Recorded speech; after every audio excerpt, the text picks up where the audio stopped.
তাহলে চিন্তা করে দেখুন বাবা, গৌর হরি বলছে ওই যে হরিনাম করো। আমাদের মতো সাধারণ জীব বলছে, আচ্ছা প্রভু তুমি যে হরিনাম করতে বলছো, কৃষ্ণ নাম করতে বলছো, আচ্ছা কৃষ্ণ নাম করলে কি হবে, হরিনামে করলে কি হবে? তাই তো নয়, হরিনাম করলে কি গাড়ি বাড়ি টাকা পয়সা হবে গো? হবে না। তাহলে হরিনাম করলে কি হবে? গৌর হরি বলছে কেন, একবারে কৃষ্ণ নামে যত পাপ হরে, জীবেরও কি সাধ্য আছে তত পাপ করে? সাধারণ জীব বলছে মিথ্যে প্রভু, ও দয়াময়, মিথ্যে মিথ্যে।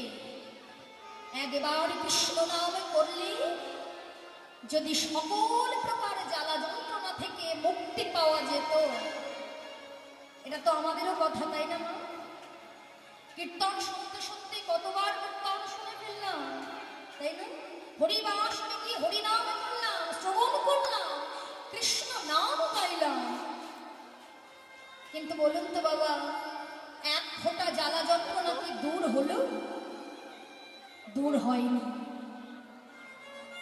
গৌর হরি বলছে হে জি, একবার কৃষ্ণ নামে সকল প্রকার জ্বালা যন্ত্রণা থেকে মুক্তি পাওয়া যায় ঠিকই, কিন্তু যেভাবে তোমরা নাম বলছো, যেভাবে তোমরা হরি কথা শুনছো, তোমাদের কিন্তু নাম বলার ধরনটা ঠিক হচ্ছে না গো। তোমাদের নাম বলার ধরনটা ঠিক হচ্ছে না, কৃষ্ণ নাম করা ঠিক হচ্ছে না। কেননা যে বা যারা হয় প্রকৃত ভক্ত, তাদেরকে অনেক কষ্ট করতে হয় বাবা, তাই না? ভক্তকে প্রতিটা পদে পদে ভগবান পরীক্ষা করে, তাই তো? যে হয় প্রকৃত ভক্ত, ভগবান প্রতিটা পদে পদে পরীক্ষা করে ভগবান দেখতে চায় ভক্ত আমায় কতটা ভালোবাসে। আর ভগবান কাকে পরীক্ষা করে মা জানো? ভগবান যাকে যতটা বেশি ভালোবাসে, ভগবান কিন্তু সেই ভক্তকেই পরীক্ষা করে। কই আমাদের মতো সাধারণ জীবনকে তো পরীক্ষা করছে না। ভগবান তো বলেছে, যে থাকবে ভক্তির পথে, যে করে আমার আশ, আমি করি তার সর্বনাশ। যদি তবু সে না ছাড়ি আমার পাশ, আমি হই তার দাসের নিরাশ।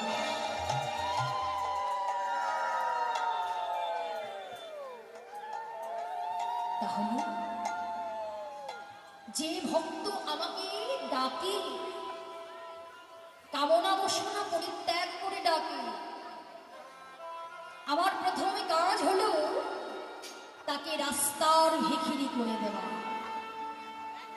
তাতেও আমার শান্তি হয় না গো। দ্বিতীয় কাজ হলো তাকে রাস্তার কামাল করে দেওয়া, নিঃস্ব করে দেওয়া। তারপরেও যদি ভক্ত বলে হে প্রভু আমি তোমারই ছাড়া কিছু জানি না, আমার বলতে যা ছিল সবই কিছু আমি তোমার চরণে সঁপে দিয়েছি, তখন ভগবান বললেন আমি হই তার দাসের দাস। কেননা কথাতেই আছে বাবা, ভক্তি যার ভগবান তার। আমরা এত বৃন্দাবনী ভগবানকে দেখার জন্য ছুটে যাচ্ছি বাবা। কেউ কেউ ছুটে যায় নবদ্বীপ ধামে, কিন্তু ভগবান কোথায় আছে? আমাদের প্রত্যেকটা জীবের হৃদয় মন্দিরে।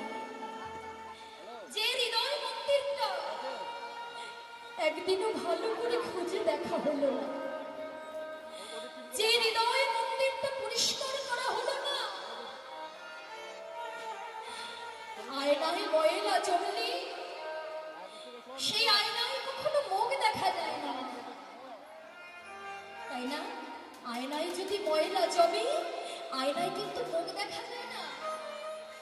আয়নায় মুখ দেখতে গেলে ঘষে মেজে পরিষ্কার করতে হয়। তাহলে আমরা ভগবানকে কিভাবে দেখব?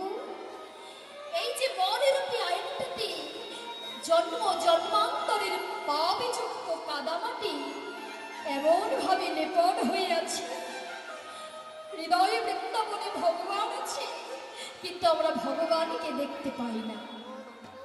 কিন্তু ভগবানকে ভালোবাসতে গেলে আপনাকে ধৈর্য রাখতে হবে। আজ না হলে কাল আমি ভগবানের দর্শন পাবো, কাল না হলে পরশু। আর যদি এ জন্মে নাও পাই, সাধনা করে যেতে হবে, ভগবানকে ডাকতে হবে, হাল ছেড়ে দিলে হবে না। এই জন্মে দেখা না পেলেও ভক্তি যদি থাকে পর জন্মে ভগবানের দর্শন পাওয়া যাবে। তাই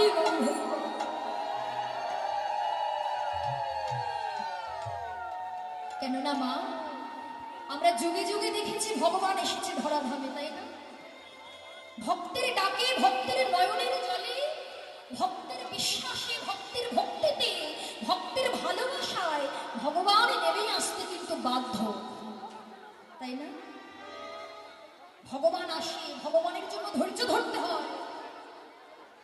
কেননা দেখেছি বাবা, সেই রামায়ণে আছে ভক্ত সবরীর কথা কে না জানে, তাই না বাবা? ভগবানকে বলছে ভক্তি যার ভগবান না, ভক্তিতে ডাকিলে উনি চণ্ডালীরা হই, অভক্তিতে ডাকিলে কোনো ব্রাহ্মণেরও নয়। ভক্ত সবরীর কথা কে না জানে বলো তো মা? ভক্ত সবরী মাত্র 5 বছর বয়সে তার মাতা পিতা দুজনকেই তো হারিয়েছিলেন। হারিয়ে প্রভুকে বলেছিলেন, হে প্রভু, আমি এমন অভাগিনী যে নাকি পিতৃস্নেহ পেলাম না, যে নাকি মায়ের ভালোবাসা পেলাম না, এমন ভাবে আমায় জন্ম দিয়ে পাঠালে, আমার কাছ থেকে তুমি সবই কেড়ে নিবে। প্রভু গো, আজ থেকে যদি আমাকে বাঁচতেই হয়, আমিও তোমাকে বলে রাখি, আজ থেকে যদি আমায় বাঁচতে হয়, আমি শুধু একজনের জন্যই বাঁচব, একজনকেই ভালোবেসে যাব, সে হলো আমার প্রভু রামচন্দ্র। তাহলে মা, ভক্তের কথা আমাদেরকে জানতে হবে, কেননা ভক্তের কথা না জানলে ভক্ত হওয়া যাবে না। কতটা ধৈর্য থাকলে ভগবানকে পাওয়া যায়, ভগবানের যুগে যুগে দেখিয়ে গিয়েছে। এত ধৈর্য সবরী, ডাকতে ডাকতে ডাকতে ডাকতে এত বিশ্বাস যে প্রভু একদিন ঠিক আমায় দর্শন দেবে। কিন্তু মা, ভগবান তো সময় না হলে দর্শন দেয় না, তাই না? আর ভগবান কখন দর্শন দিল জানো? ভগবান দর্শন দিল সেদিন যেদিন সীতাকে হারিয়ে পঞ্চবটী বনে ঘুরতে লাগলেন সীতা সীতা বলে। সীতা সীতা বলে যখন রামচন্দ্র খোঁজে বেড়াচ্ছে, দেখতে পেলেন ভক্ত সবরী বসে আছে। আর ভক্ত সবরী যেই দেখেছে এখন তার বৃদ্ধা বয়স, 5 বছর বয়স থেকে ডাকছে, আর এখন তার বৃদ্ধা বয়স, ঠিক করে হাঁটতে পারে না, লাঠি ছাড়া হাঁটতে পারে না, খুঁড়িয়ে খুঁড়িয়ে হাঁটে। এত অভাব, একবেলা অন্ন জোটে আর একবেলা অন্ন জোটে না, একবেলা খেতে পাই তো আর একবেলা খেতে পাই না। এত বিশ্বাস ভক্তি সহকারে ডাকতে ডাকতে যখন বৃদ্ধ বয়স, রামচন্দ্র পঞ্চবটী বনে এসে দেখছে ভক্ত সবরী বসে আছে, আর ভক্ত সবরী রামচন্দ্রকে দর্শন করে এত আনন্দ হচ্ছে। মা, হবে নাই বা কেন? যার জন্য কোনোদিন সংসার করলো না, যাকে দেখার আশায় সারা জীবনটা পাপ করে দিল, তাকে যদি দেখতে পায় তার মনের অবস্থাটা কেমন হতে পারে মা, ভাবুন একবার। কিন্তু চিন্তা করছে, ওগো, এই জগতে ভক্তরা ভগবানকে বসাতে গেলে একটা সিংহাসন বানিয়ে দেয়, কিন্তু আমি যে বড়ই কাঙালিনী, আমি যে বড়ই অভাগিনী,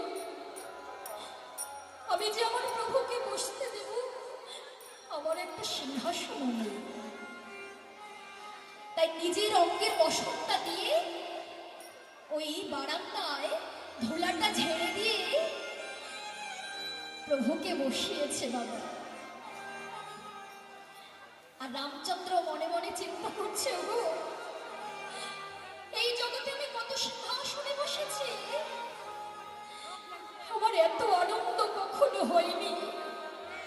আজকে মাটির বারান্দায় বসে যেই আমি সুখ অনুভব করছি। সবরই চিন্তা করছে, আমি কি প্রভুর বদনে কিছু তুলে দিতে পারবো না? এতদিন পরে প্রভুর দর্শন পেয়েছি, আমি কি প্রভুরকে কিছু সেবা দিতে পারবো না? তাই ছুটে চলে গেছে রামচন্দ্রকে বসিয়ে রেখে পঞ্চবটী বনে। পঞ্চবটী বনে গিয়ে দেখছে কোনো বৃক্ষে ফলে নাই, শুধু একটি কুল গাছে কতগুলো কুল রয়েছে। সেই কুলগুলো আঁচলে পেরে ভগবানের সম্মুখে আসতে পারছে না বাবা, লজ্জা করছে। মনে মনে বলছে, প্রভু এই জগতে ভক্তরা তোমায় 56 ভোগ দেয়, 36 ব্যঞ্জন দেয়, কত রাজভোগ তুমি সেবা করো প্রভু। কোন ভক্ত বুঝি আমার মতো এমন কুল দিয়ে কোনোদিনও তোমার সেবা দেয়নি, কিন্তু আমি দেব কি করে? আবার মনে মনে চিন্তা করছো, প্রভু তুমি যেমনই দিয়েছ তুমি তেমনই তো পাবে। তাই চিন্তা করছে, তাই তো কুলগুলো যে পেরে আনলাম, আমায় বদলে দিয়ে দেখতে হবে না কোনটা মিষ্ট কোনটা টক আছে। আমি কি টক ফলটা ভগবানের বদলে তুলে দিতে পারি? তাই একটা একটা করে কুল সবরই নিজের বদলে দিচ্ছে। যেটা মিষ্ট মনে হচ্ছে সেই উচ্ছিষ্ট ফলটা, এঠো ফলটা প্রভু রামের যন্ত্রের বদলে তুলে দিচ্ছে। প্রভু সেবা করো। তুমি জানো না প্রভু, আমি তোমার জন্য কতদিন অপেক্ষা করেছি, শুধু তোমার চরণ দর্শন করব বলে, শুধু তোমার বদন দর্শন করব বলে। সেবা করো প্রভু, সেবা করো। সেবা দিচ্ছি বাবা। লক্ষণ ছুটে এসে বলছে, দাদা ছি ছি ছি ছি ছি ছি, তুমি অযোধ্যা রাজা হয়ে তুমি ওই চণ্ডালিনী শাবরের হাতের একটা কোল খাচ্ছ, ফেলে দাও দাদা, ফেলে দাও। রামচন্দ্র বলছে, না রে ভাই না, তুই শুধু ওর বাইরের ভাবটাই দেখলি, তুই ওর ভেতরটা দেখলি না রে ভাই। শুচি হয়ে মুচি হয় যদি কৃষ্ণ তেজে, আর মুচি হয় শুচি হয় যদি কৃষ্ণ ভয়। ও ভাই, আমি তো রাজভোগ 56 প্রকার ভোগ 36 ব্যঞ্জন কোন ভক্তের কাছে চাই না। এই জাগতিক জগতের কোনো কিছু আমি চাই না। কোন ভক্তের কাছে যদি কিছু নাম থাকে, যদি তার মন তুলসী গঙ্গা জল দুফোটা নয়ন বাড়ি পরিশোধ করি, আমায় যদি কোনো ভক্ত প্রভু কৃপা করে তাহলে একবার আত্মসমর্পণ করতে পারে, আমি যে এই জন্মের মতো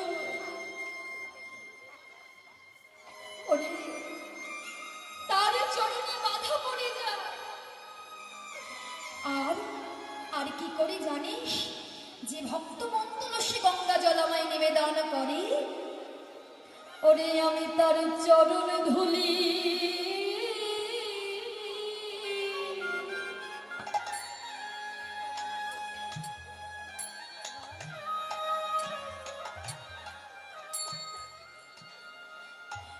চরণ ধুলি অঙ্গে মাখি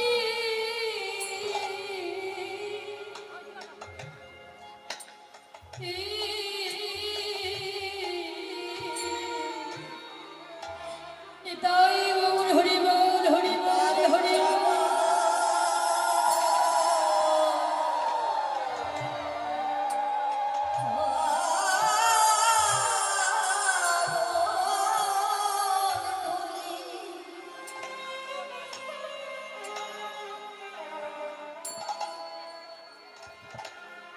আমার অঙ্গে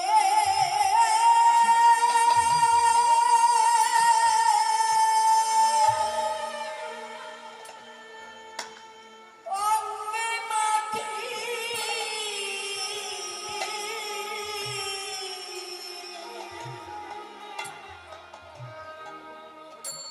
যে ভক্ত কৃষ্ণ বলিতে বহে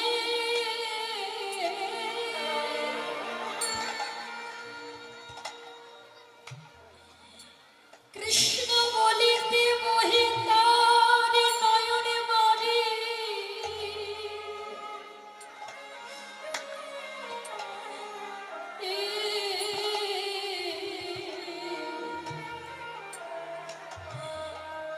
এই জগতে আমি কোনো রাজভোগ চাহি না রে।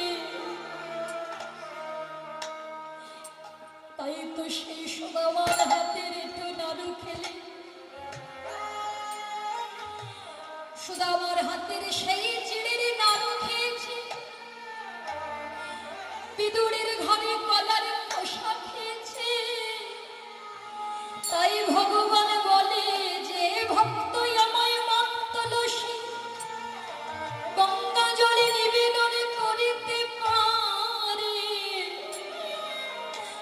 আমি সেই ভক্তের চরণ ধুলি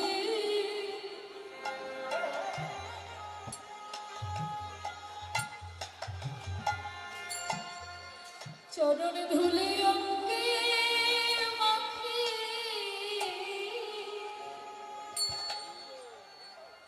যে জনে দিতে পারে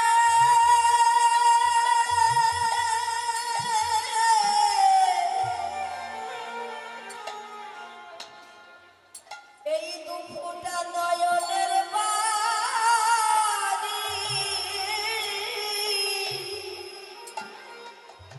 সেই ভক্তের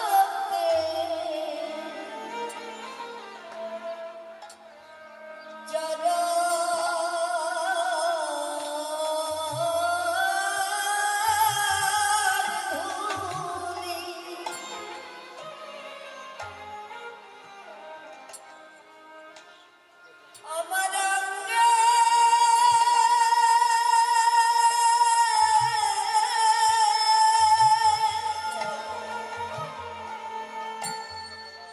আমার অঙ্গে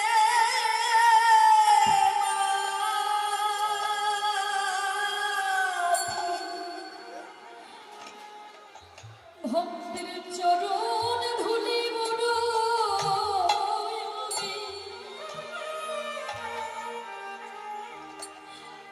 আমি যে ভালোবাসি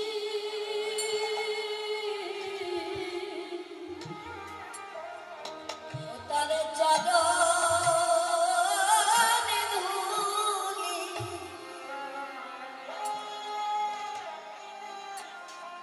আমার অঙ্গে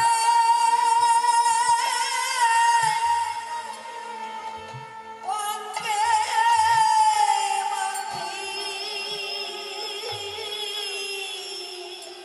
দুটি বাহু তুলে যে জড়ি ডাকার মতো আমায় ডাকিতে পারে সেই ভক্তের চরণ